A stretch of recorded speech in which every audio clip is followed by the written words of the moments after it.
জনাব তারেক রহমানের সম্পূর্ণ মিথ্যা মামলা প্রত্যাহার হয়েছে।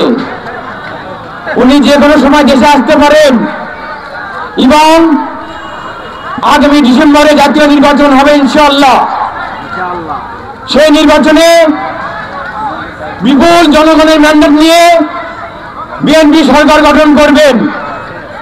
তারপরেই বাংলাদেশের প্রতিটা উপজেলা নির্বাচন হবে। সেই নির্বাচনে ধারাবাহিকতায় বগুড়া সদর উপজেলা নির্বাচন হবে। আমরা বিশ্বাস করি, আশা করি এবং আমরা বিশ্বাস করি আমরা 11টা ইউনিয়নের যতগুলো ইউনিট আছি একত্রিত হয়ে আমরা বগুড়া সদর উপজেলা বিএনপির বর্তমান সভাপতি জনাব মাহমুদ আহমেদ খান রুবেলকে বগুড়া সদর উপজেলার বিএনপির পক্ষ থেকে নির্বাচন করে নির্বাচনের মাধ্যমে সদর উপজেলার আসন গ্রহণ করাবো ইনশাল্লাহ।